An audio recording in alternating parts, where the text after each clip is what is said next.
5, 4, 3, 2. Bienvenidos sean todos ustedes a este su lugar no tan seguro llamado El Rincón de las Pesadillas. Me presento, mi nombre es Jesús Hernández y como en cada entrega seré quien esté a cargo de dar lectura a todo tipo de libros de terror, de suspenso, de asesinos seriales, teorías conspiranoicas, psicología criminal, actividad paranormal y todo aquello escabroso a lo cual la mente humana tiene acceso. Muchísimas gracias por estar aquí un día más, un episodio más y recordándoles que estamos en el segundo capítulo de la segunda temporada. Siempre es un placer estar en contacto con ustedes. Es para mí muy gratificante lograr hacer este contenido, el poder dedicarle tiempo tanto a la lectura como a la edición, como a los efectos, que si bien seguimos aprendiendo, son recibidos de buena manera por ustedes. Y muchísimas gracias una vez más por darse la cita, por ponerse cómodos, por hacer un espacio, por dedicarle ese tiempo y sobre todo por ponerse bajo las sombras para disfrutar este contenido. Como ya es costumbre o tratamos de hacerlo costumbre, vamos a hacer la mención para iniciar. No me gusta hacerlos esperar. Me gustaría hacer y agradecer también en primer lugar a un nuevo suscriptor o nueva suscriptora, Suhai. Muchísimas gracias por suscribirte, muchísimas gracias por tu apoyo y espero mantenerme en tu preferencia. También quiero agradecer, quiero mandar un gran abrazo a la distancia a arroba Xochilrentería 8230, quien nos pone un comentario en el episodio anterior, que fue el relato del último turno. Nos pone aquí la fan número uno desde temprano escuchando la historia. Muchísimas gracias, Xochil. Sabes que se te quiere mucho. Sabes que te mando muchísima buena vibra. Gracias por seguir aquí al pie del cañón y gracias por ser de las personas a las cuales nos sigue dando apoyo, nos sigue recomendando, nos sigue también dando, ¿por qué no?, una retroalimentación y también, como lo he dicho, me parece en el final de la temporada uno, gracias a ti y a otras tantas personas es que estamos hoy aquí haciendo este contenido. No se me olvida, vamos también a hacer un episodio tú y yo, ya lo vamos a preparar y en menos de lo que ustedes, Xochitl y yo esperamos, deseo que esto sea una realidad. Bien, ya sin más por el momento, vamos a pasar a lo que en verdad nos tiene aquí, lo que es el relato, segundo relato del libro titulado El umbral de la noche. Dicho relato se llama Marejada Nocturna. Me parece que es el relato más corto de los libros que he leído, al menos de Stephen King. Son, me parece, 10, 20 páginas. Es un relato sumamente corto, pero muy bueno a mi parecer. Me recuerda también un poco a el libro de Apocalipsis, me recuerda también un poco a tantas novelas que hemos tenido la oportunidad de leer que hablan de el fin del mundo y la vida de las personas post fin del mundo. Entonces, ya no le demos más vueltas, vamos a pasar directamente al relato Marejada Nocturna, no sin antes recordarles echar un vistazo a sus espaldas, pues las pesadillas se esconden en cualquier rincón. Iniciemos.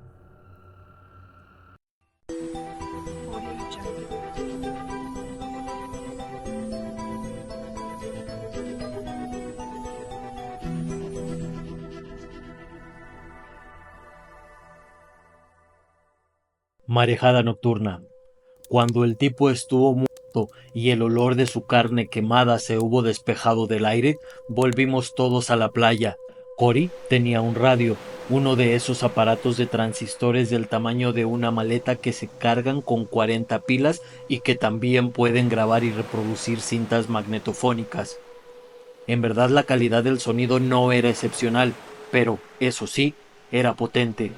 Cory había sido rico antes de la A6, pero esos detalles ya no interesaban. Incluso este enorme radiomagnetófono no era más que un hermoso trasto. En el aire solo quedaban 2 emisoras de radio que podíamos sintonizar. Una era la WKDM de Portsmouth, con un disc jockey palurdo que padecía delirios religiosos. Ponía un disco de Johnny Ray, leía un pasaje de los Salmos, sin omitir ningún Salah, como James Dean en Al este de El Edén, y después lloraba un poco más. Siempre la misma jarana. Un día cantó Bringing in the Shapes, con una voz quebrada y gangosa que nos puso histéricos a Needles y a mí.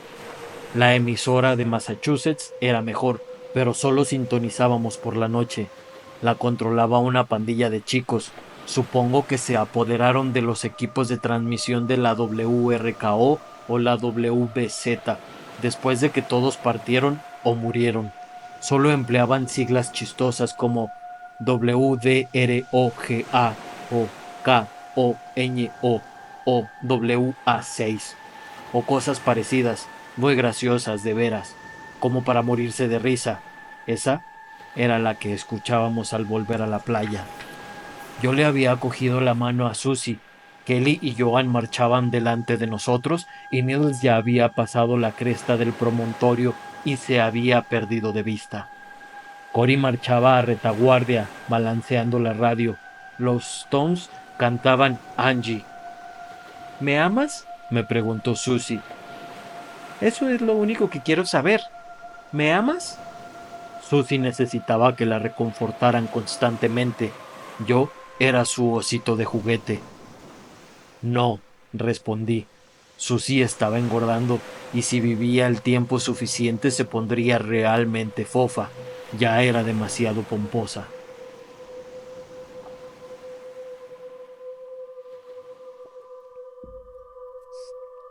Eres una basura, dijo, y se llevó la mano a la cara. Sus uñas laqueadas refulgieron fugazmente bajo la media luna que había asomado hacía media hora. ¿Vas a llorar otra vez? Cierra el pico, contestó ella. Sí, me pareció que iba a echarse a llorar de nuevo. Llegamos a la cresta y nos detuvimos. Siempre tengo que detenerme. Antes de la A6, esta había sido una playa pública.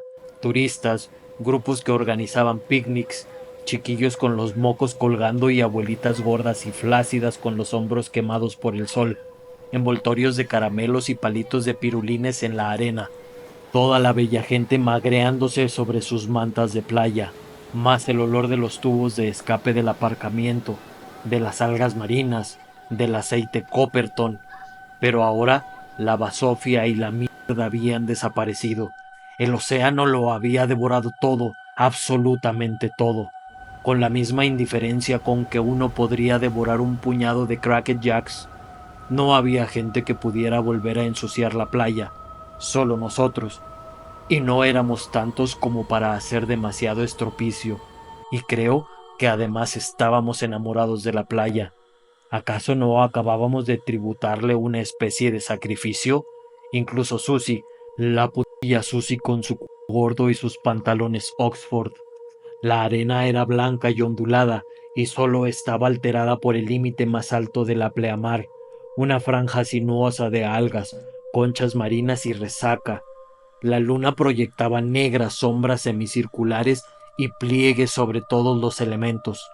La torre abandonada del salvavidas se alzaba blanca y esquelética a unos 50 metros de las casetas de baño, apuntando al cielo como la falange de un dedo. Y la marejada nocturna que despedía grandes trombas de espuma y que estallaba contra los acantilados hasta donde alcanzaba la vista con incesantes embates. Quizá la noche anterior esas mismas aguas habían estado a mitad de trayecto en Inglaterra. Angie, por los Stones, anunció la voz quebrada de la radio de Cory. Estoy seguro de que os agradará. Un eco del pasado que suena como los dioses, directamente del surco. Un disco que gusta. Os habla Bobby. Esta debería haber sido la noche de Fred, pero Fred tiene la gripe. Está completamente hinchado. Susie eligió ese momento para reír, aunque las lágrimas todavía le colgaban de las pestañas. Apresuré la marcha hacia la playa para hacerla callar. ¡Esperad!, gritó Cory. ¡Bernie! ¡Bernie, aguarda! El tipo de la radio leía unas coplillas obscenas y se oyó en el fondo la voz de una chica que le preguntaba dónde había dejado la cerveza. Él contestó algo, pero nosotros ya habíamos llegado a la playa. Miré atrás para ver cómo se las ingeniaba Cory. Se deslizó sobre el culo como de costumbre, y me pareció tan ridículo que lo compadecí un poco. Corre conmigo, le dije a Susie. ¿Por qué? Le di una palmada en las nalgas y chilló. Solo corre que se me antoja. Corrimos. Ella se quedó rezagada resollando como un caballo y pidiéndome a gritos que acortara el paso, pero yo me la quité de la cabeza. El viento zumbaba en mis oídos y me hacía flamear el pelo sobre la frente. Olía la sal de la atmósfera, penetrante y acre. Restellaba la marejada. Las olas parecían una espuma de cristal negro. Me quité las sandalias de goma con sendos puntapiés y corrí descalzo por la arena sin que me inquietara el pinchazo ocasional de una concha. Me bullía la sangre. Y entonces vi la tienda. Needles ya estaba dentro y Kelly y Joan estaban al lado, cogidos de la mano y mirando el agua. Hice una pirueta. Sentí que la arena se colaba por el cuello de mi camisa y aterricé junto a las piernas de Kelly. Este cayó encima de mí y me frotó la cara con arena mientras Joan se reía. Nos levantamos y sonreímos. Susie había dejado de correr y se acercaba pesadamente a nosotros. Permítanme un momento, parece ser que ha llegado mi comida. Voy a hacer un pequeño corte y continuamos con la lectura. Un momento, por favor.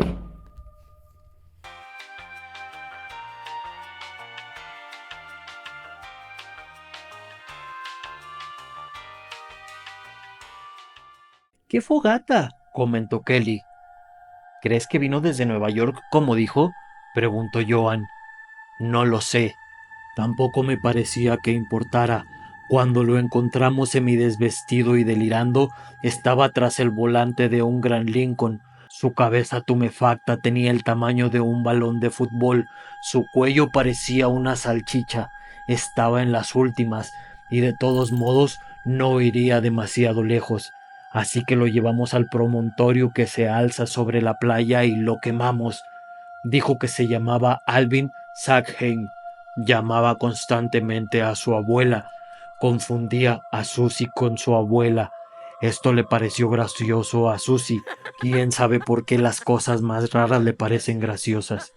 Fue a Cory a quien se le ocurrió la idea de quemarlo, pero todo empezó como un chiste. Él había leído en la universidad muchos libros sobre brujería y magia negra y no cesaba de hacernos muecas en la oscuridad, junto al Lincoln de Alvin Sackheim, diciendo que si ofrecíamos un holocausto a los dioses tenebrosos, quizá los espíritus seguirían protegiéndonos de la A6. Por supuesto, ninguno de nosotros creía en tal patraña, pero la conversación se tornó cada vez más seria. Era una nueva distracción y finalmente nos pusimos de acuerdo y lo hicimos. Lo atamos al telescopio de observación que estaba montado ahí, ese con el que puedes ver todo el paisaje hasta el faro de Portland si echas una moneda en un día despejado. Lo atamos con nuestros cinturones y después fuimos a buscar ramas secas y trozos de resaca, como niños que jugaran a una nueva versión del escondite. Mientras tanto, Alvin Sackheim estaba recostado ahí y le murmuraba a su abuela. Los ojos de Susie se pusieron muy brillantes y respiraba agitadamente. La escena le excitaba mucho. Cuando nos metimos en el cañón que estaba del otro lado del promontorio, se apoyó contra mí y me besó. Llevaba demasiado carmín y fue como besar una chapa grasienta. Le apreté y fue entonces cuando empezó a hacer pucheros. Volvimos todos y apilamos las ramas secas hasta la cintura de Alvin Sackheim. Needles encendió la pira con su cipo y se inflamó rápidamente. Por fin, apenas un momento antes de que se le incendiara el pelo, el tipo empezó a chillar. En el aire flotaba un olor parecido al del cerdo dulce de las comidas chinas. ¿Tienes un cigarrillo, Bernie?, preguntó Needles. Tienes unos 50 cartones a tus espaldas. Sonrió y le dio un manotazo a un mosquito que le estaba picando en el brazo. No tengo ganas de moverme. Le di un cigarrillo y me senté. Susie y yo habíamos conocido a Needles en Portland. Estaba sentado sobre el bordillo de la acera frente al State Theater, tocando melodías de Ladbelly, con una vieja y enorme guitarra Gibson que había robado en alguna parte. El sonido reverberaba de un extremo a otro de Congress Street, como si estuviera tocando en una sala de conciertos. Susie se detuvo delante de nosotros, todavía jadeante. Eres un desgraciado, Bernie. Por favor, Susie, da vuelta al disco. Esa cara apesta. Cerdo, estúpido hijo de puta insensible. Crápula. Vete o te arrearé en un ojo, Susie, dije. Te lo juro.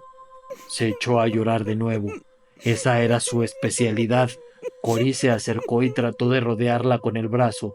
Susie le pegó un codazo en la ingle y él le escupió en la cara. ¡Te maté! La acometió chillando y llorando, haciendo girar las manos como aspas. Cory retrocedió y estuvo a punto de caer, y después dio media vuelta y huyó. Susie lo siguió profiriendo procacidades histéricas. Needles echó la cabeza hacia atrás y se rió. El ruido de la radio de Cory nos llegó débilmente por encima de la marejada. Kelly y Joan se habían alejado. Los vi caminar junto al borde del agua, ciñéndose recíprocamente la cintura con los brazos. Parecían salidos de uno de esos anuncios que hay en los escaparates de las agencias de viajes. Volad a la paradisíaca San Lorca. Estupendo. Disfrutaban mucho. ¿Bernie? ¿Qué quieres? Me senté y fumé, y pensé en Needles levantando la tapa de su cipo, accionando la ruedecilla, prendiendo fuego con pedernal y acero como un troglodita. La he pescado, dijo Needles. ¿De veras? Lo miré. ¿Estás seguro? Claro que sí. Me duele la cabeza, me duele el estómago. Siento un ardor al orinar. Quizá es solo la gripe de Hong Kong. Susie tuvo la gripe de Hong Kong. Ya pedía una Biblia. Me reí. Eso había sucedido cuando aún estábamos en la universidad, más o menos una semana antes de que la clausuraran definitivamente. Un mes antes de que empezaran a cargar los cadáveres en camionetas de volquete y a enterrarlos en fosas comunes con palas mecánicas. Mira, encendió una cerilla y la colocó bajo el ángulo de su quijada.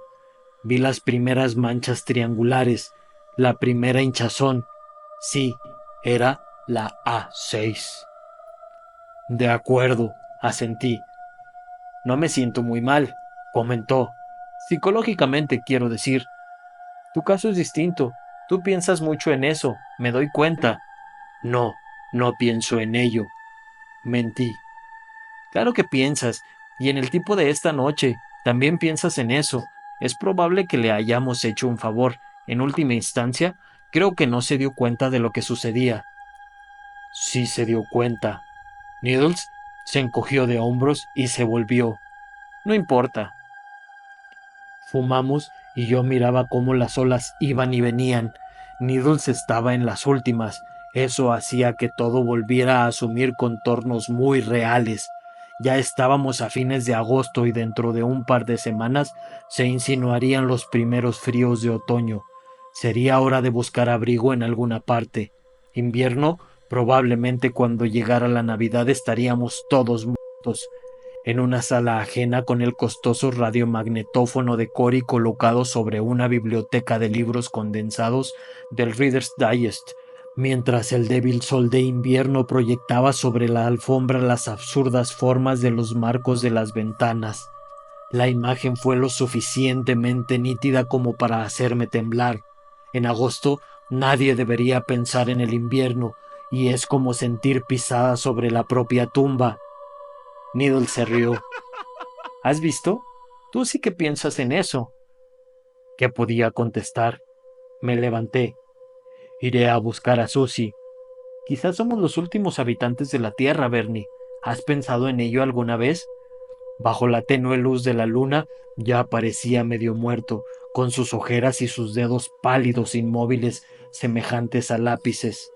Me acerqué al agua y paseé los dedos sobre ella. No había nada para ver, excepto los lomos inquietos y movedizos de las olas, rematados por delicados copetes de espuma.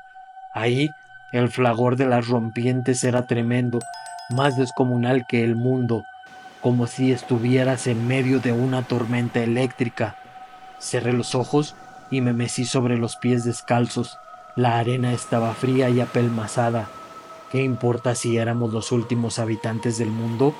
Eso continuaría mientras hubiera una luna que ejerciera su atracción sobre el agua. Susie y Cory estaban en la playa. Susie lo cabalgaba como si él fuera un semental brioso y le metía la cabeza bajo el agua bullente. Cory manoteaba y chapoteaba. Ambos estaban empapados.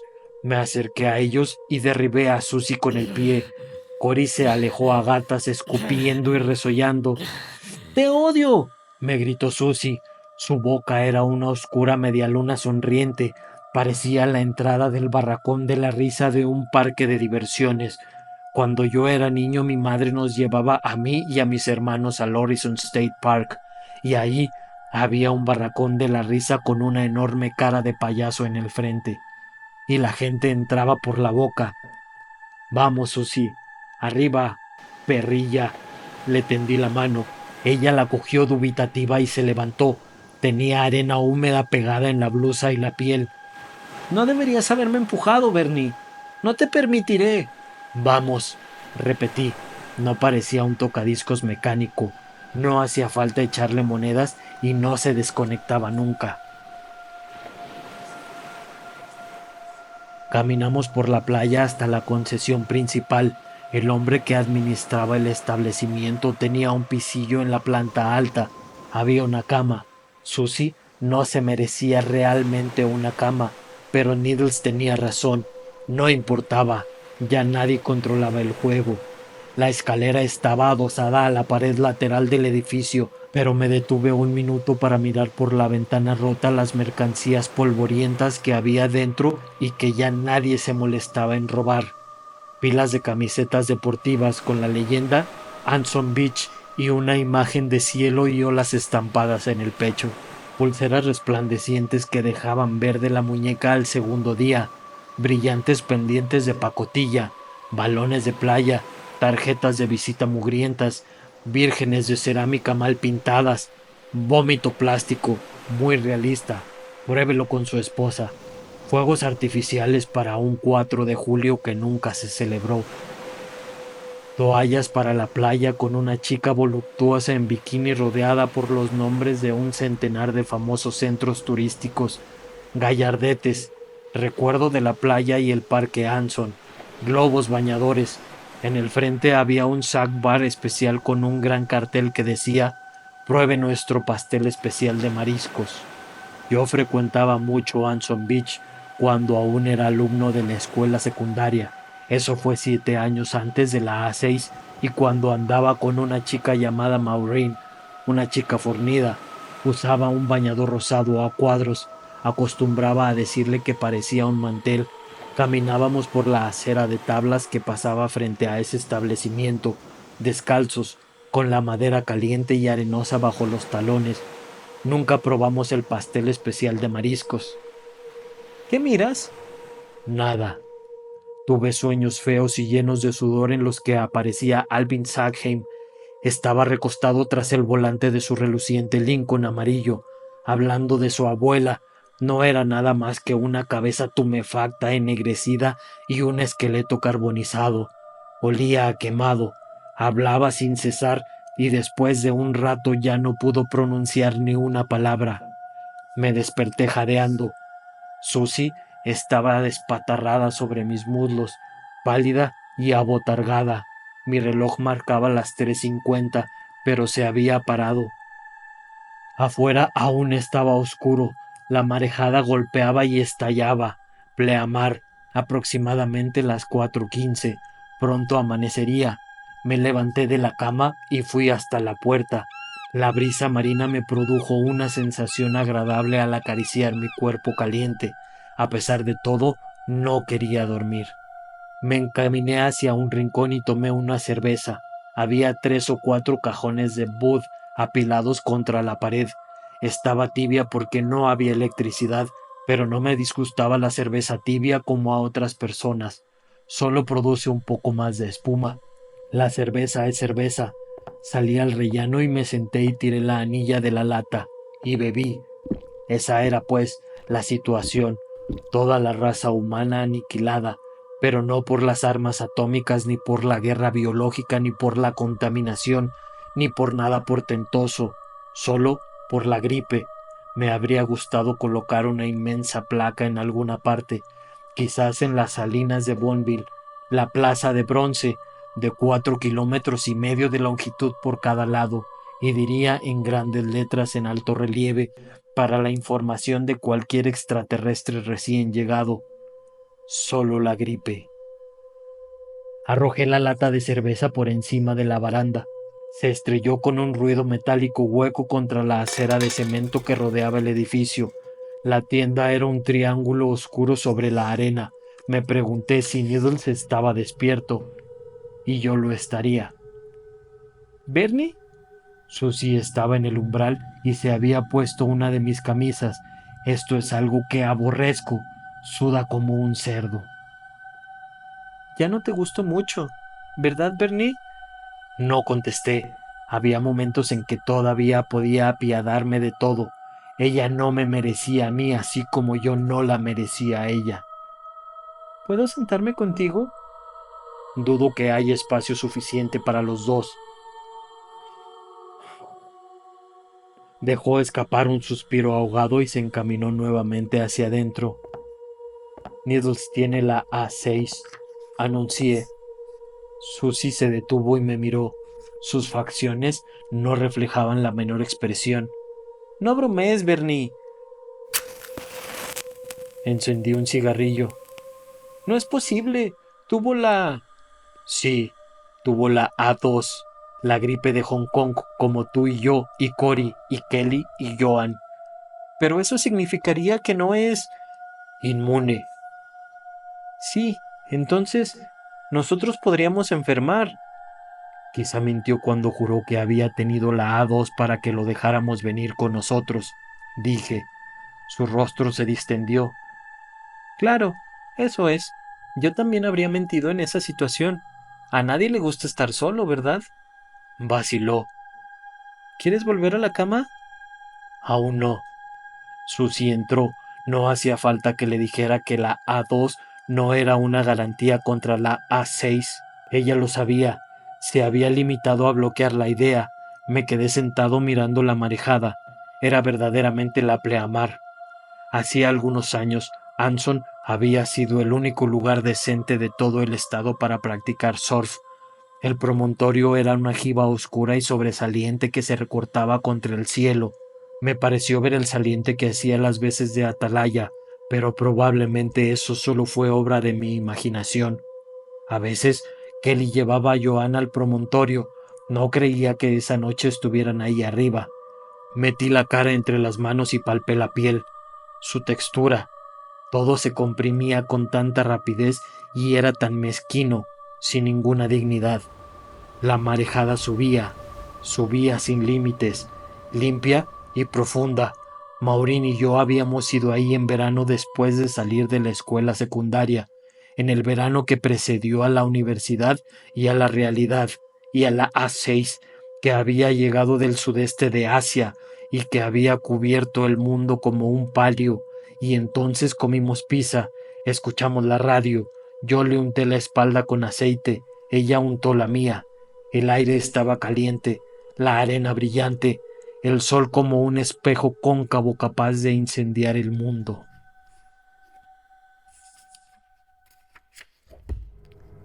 Es así como termina el relato corto del día de hoy, titulado Marejada Nocturna, y es muy probablemente también que así sea como vaya a terminar el mundo. Si bien lo hemos visto en libros escritos desde los 80s, vaticinando una gripe, un virus proveniente de Asia, hay algunos que tienen mayor similitud que otros. Sin embargo, no deja de ser un misterio y también no deja de ser motivo a relatos bastante interesantes. Por hoy ha sido todo, yo me retiro, no sin antes desearles agonizantes días y plañideras noches. Hasta la próxima.